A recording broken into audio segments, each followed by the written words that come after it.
What's up, Bays? Welcome back to my channel if you are returning, and of course, welcome if you are new here.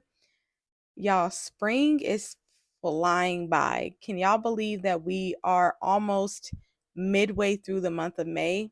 Like, this is just crazy, which means that summer is right around the corner, and specifically summer travel. I know a lot of us are going to be traveling heavy this summer and in the upcoming months. So, why not do a travel series? If y'all know, y'all know. If you don't know, now you're going to know. I am super big on travel, self-proclaimed professional traveler, if you will. So we're going to get into an entire series that is just travel related, where I'm sharing my tips, my tricks, my tidbits as far as traveling is concerned, international travel to Europe, travel to the Caribbean / cruising, budgeting, packing tips. I mean, we're going to really dive into everything that you can think of. And I'm going to share as much as I can with you all from my personal experience with a lot of travel, and just continuing to want to add travel more and more into my life, because that's one of my favorite things to do. So, today is the first episode, if you will, of this travel series that we've got coming up. So, definitely stay tuned for more. Be sure to subscribe and click that notification button so that you can be tuned in to all of the future episodes a part of this series. So, without further ado, let's get right on into today's video.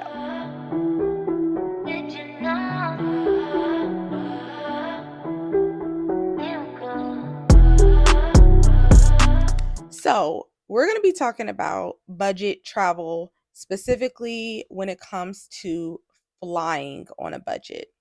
Now, we all know that one of the biggest expenses when you're traveling is your flight and your hotel, or where you're staying. But really, honestly, more so the flight more than anything, because even if you're traveling where you do not need accommodations, maybe you're traveling to visit someone, a loved one, a friend, a significant other, whomever, and you already have somewhere to stay, then of course the bulk of your expense for that trip is going to be the flight. So a lot of the reason why I'm able to travel so much is because I travel on a budget. And just a disclaimer, this video is not going to be for everyone. There are a lot of things that, people have preferences in life, and people choose to splurge on certain things for comfortability purposes, whatever the case may be. So a lot of the things I may talk about may turn off a lot of people. It's like, I'm not doing that, or I'm not, I'm traveling this way because this is way more comfortable, whatever the case may be. And so I definitely understand that. But this may help somebody else who's willing to, make those sacrifices to get from point A to point B. And so that's who this video is for. So the main thing is I fly on the budget airlines, y'all. And I would say the big three budget airlines are Spirit, Frontier, and Allegiant. Now, I will be frank, I have never flown Frontier before. And at this point in my life, I don't have any plans to either. Okay, I'll get into the why on that. But I do fly very frequently with Spirit. And in the past, I used to fly a lot with Allegiant. The only reason I don't fly Allegiant as much anymore is because they just don't fly to the destinations that I need to go to. So with Spirit, I'm going to really be talking a lot about Spirit today, because that is the budget airline that I fly with the most. And we can kind of go into the nitty gritty on how I'm able to save, not only by flying Spirit, but there's a couple other tips and tricks that you can save even more money by flying Spirit as well. So the first thing is, I have a rule of thumb when I am flying on a budget airline, or specifically Spirit. For me personally, I don't like to completely sacrifice comfort for budget. Okay. And what I mean by that is I fly with Spirit on a couple of different occasions, but the first is it's a short trip. And when I say short trip, I typically will not fly on Spirit if the trip is over 2.5 to 3 hours. 3 hours is like my max. I think the furthest that I've flown on Spirit was from Fort Lauderdale to Detroit.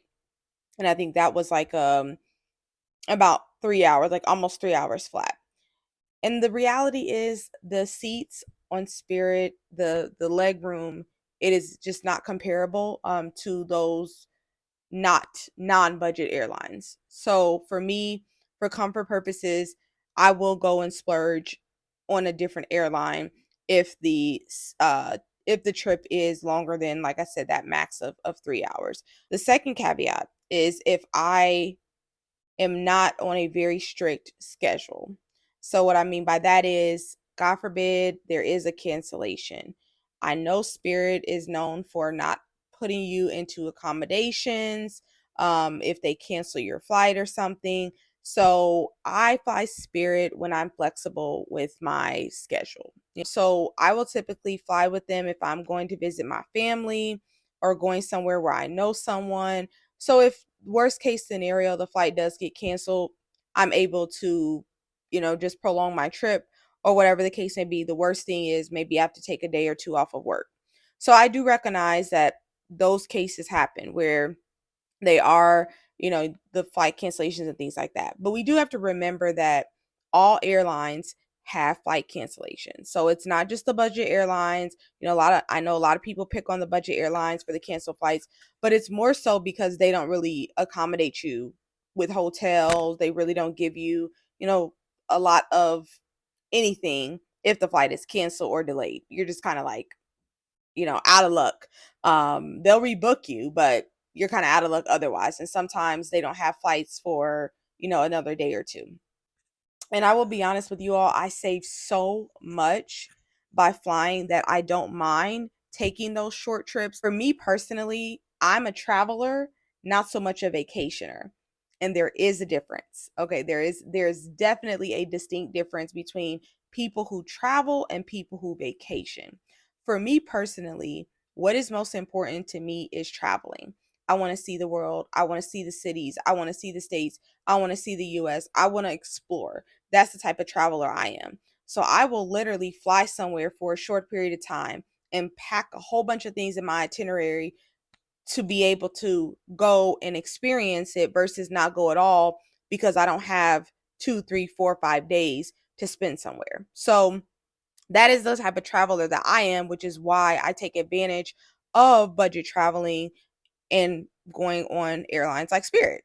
Because I'm flying for maybe a day or two, I am only packing personal item only. And that is the other caveat. I will only fly with Spirit if I have a short enough trip where I am personal item only. There are very rare circumstances where I will fly with Spirit if I'm going to check a bag or carry it on. Even if the flight is cheaper with the carry on than other airlines, it typically kind of evens out enough where I will just say, for the level of comfort, I can bring a carry-on and a personal item. If I'm flying Southwest, I can check my bag. Then in those cases, I will typically just spend the money on the other airline. For example, recently I decided to go home last minute for Easter. So, and I flew in that morning, went straight to church, got picked up from the airport, and went straight to church, literally had dinner with my family, had a little bit of downtime, and then went back to the airport to catch my flight back to Fort Lauderdale. And that was on a Spirit flight. That flight cost me, I would say, I think it was about $120. And I think I bought that flight about a week before departure because it was a very last minute decision. Just decided to go. So you can only imagine, and I'll tell y'all, I was looking at flights on the other airlines. The same exact flight on other airlines was $700. The flight on Spirit was nonstop, and it was a fraction of the cost. So you can see how those would be circumstances where it's hard to not do it, if you're really trying to go somewhere, or at the last minute you decide and then you see that big of a difference. It's like, oh, okay, Spirit don't look too bad. And because again, I was only there for a day, did the personal item only. So that's the biggest reason why I would recommend the budget airlines, because of the fact that you really can save a ton of money. Now, Another tip I want to give you all to save even more money, other than the fact of just exploring the budget airlines, is if you are close to an airport, okay, you're close to an airport, it might be beneficial for you to buy your plane ticket at the airport. Because on these budget airlines, I know for sure Spirit does this. I'm not 100% sure about Frontier. I believe Frontier as well, and I'm pretty sure Allegiant does this. But essentially, the tickets are actually even less when you purchase directly at the ticket counter in the airport. So I am going to speak on my experience with Spirit at Fort Lauderdale Airport. So another reason that I typically can get really cheap tickets on Spirit is because Fort Lauderdale is a hub for Spirit. So if you are flying in and out of hubs for these airlines, you're also going to maximize your benefit to flying with these airlines because you're going to get cheaper flights because they're flying out of the hubs, because you're flying in and out of a hub. You're also going to have more routes, more options of cities, and then you're also going to have more nonstop flight options. So for me, all the time I fly with Spirit, I never have a layover. And I do that on purpose as well. If I was going to have a layover, I probably would not fly with Spirit because I don't want to end up being stuck in a city.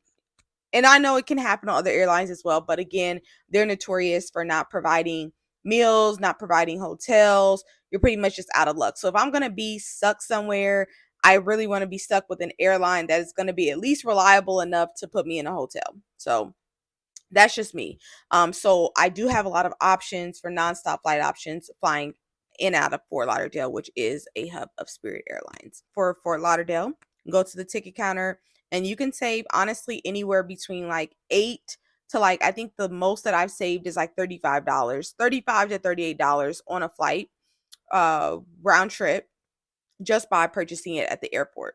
Now, again, this only really makes sense if you live within a reasonable distance from the airport and depending on how much you're going to save. So for me, I live very close to the airport and I have even purchased the flight coming in. If I was already getting off a flight, I've also purchased a flight at that time as well, which completely saves me the time of having to come back to the airport just to buy the ticket.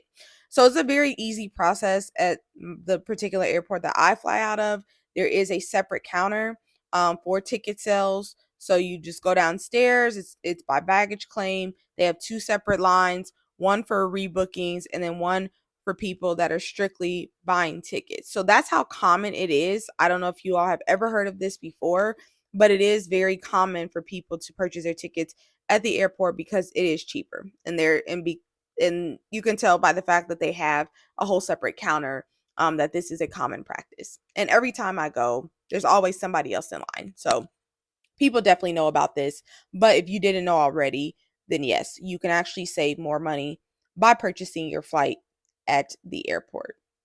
So those are my really big tips I would say for budget flying is simply fly the budget airlines, buy your ticket at the airport if you're near a hub. And I would also suggest going to cities if you're just an explorer like myself, just going on Google Flights, going on the search engines and just seeing what what cities that these budget airlines fly to from your respective city and picking a city that you've never been before. That's cheap, and do a quick weekend or a quick day trip. And that's a great way to save money. I do weekend trips all the time. I do day trips all the time. And that's the luxury of flying, y'all. You can get somewhere in 2.5 to 3 hours. I cut down a 17 to 18 to 19-hour drive from South Florida to where I'm originally from, Indianapolis, and get there in less than 3 hours. Like, that is mind blowing to me that aviation has set us up like this, where we can get places in 3 hours, 2 hours that would take us almost a day in a car. That is crazy. So maximize, those opportunities. If you can find a cheap flight, get in the morning, leave the last flight out, those are great ways to maximize your experiences. And the reason I was going to say maximize your time, but no, you're not really maximizing your time. You're maximizing your experiences, because if you think about it, you can easily spend $200 in a weekend in your home city. But if you're spending $40-50 on a flight, maybe $40-50 on transportation, and then an activity and food, that's $200 right there. But you're exploring a new city, you're going somewhere that you maybe have been before, but you're able to explore it further, or maybe you're exploring a city that you've literally never been before. So the possibilities are truly endless once you expand your horizons. Now, again, like I said before, this video is not necessarily for those of us who, are the more bougie travelers, or even just not the bougie travelers, just people who just want to be really comfortable when they travel. Because I get that too. Trust me, I get it. But this video not for you. Okay, it's for the budget travelers. It's for the people that's trying to get from point A to point B. And I would highly recommend that you explore the options for the budget travels. But again, those are the caveats that I have. Those are the things that I think about before I travel on the budget airlines. And I have found that I have a good experience. I'm comfortable, because I know what I'm getting myself into. So that's the thing. You have to know what you're getting yourself into. You have to know what to expect, which is honestly not much. You just need to get to your destination so you can have a great time and then get back home. So I hope this video helps. I hope this video has, made you all maybe expand your horizons, or think about expanding your horizons when it comes to on flying on these budget airlines. If you all have any questions, of course, about my personal experiences with Spirit, I will do a whole separate video on Spirit if y'all want me to, or if y'all want me to review my next flight, because I actually do have a flight on Spirit coming up in a couple of days. So if y'all want me to actually do a thorough review of my experience on that flight on Spirit, I would be happy to. Definitely let me know. But again, this is part one out of not even sure how many parts this series will be. But yeah, we're gonna dive into it. We're gonna get into it, y'all. I love, love, love travel, love talking about travel. So definitely stay tuned. Be sure to like the video, comment down below, click that subscribe button, and of course, I will see y'all in the next one. Bye.